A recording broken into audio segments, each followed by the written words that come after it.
الصلاة والسلام عليك يا رسول الله وعلى آلك وأصحابك يا حبيب الله الصلاة والسلام عليك يا نبي الله وعلى آلك وأصحابك يا نور الله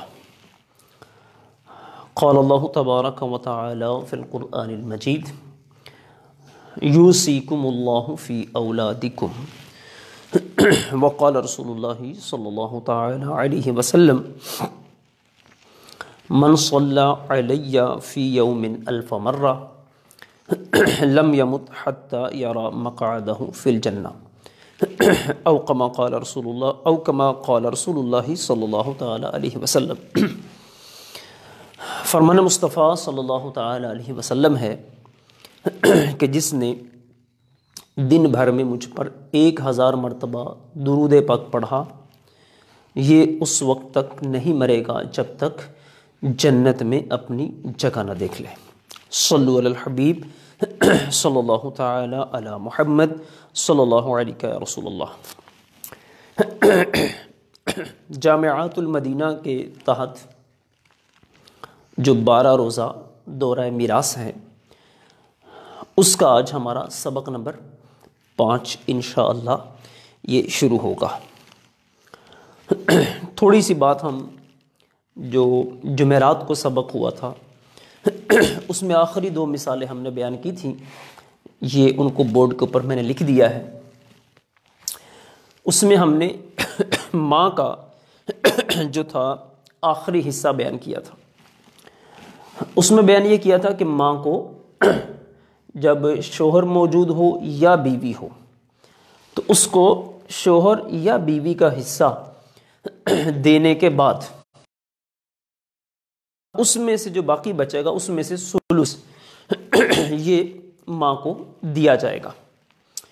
تو آخری جو ہم نے مثال بیان کی تھی وہ مثال اصل میں اس کی ہم نے بیان کرنی تھی، لیکن وہ دوسری مثال بیان ہوئی تھی جس کی طرف ہمارے ایک ویورز ہیں انہوں نے توجہ دلائی۔ تو اس سے ایک خوشی یہ ہوئی کہ چلو یہ ہے کہ کم از کم ہمارے جو اسلامی بھائی اس کو دیکھ رہے ہیں وہ توجہ سے تو مل رہا ہے۔ تو بہرحال وہ آخری جو حصہ ہے میں اس کو بیان کرنے جا رہا ہوں۔ اس میں تھوڑی سی تفصیل ہے اور اس کو ذرا توجہ سے ہی سمجھنا پڑے گا۔ تو تیسرا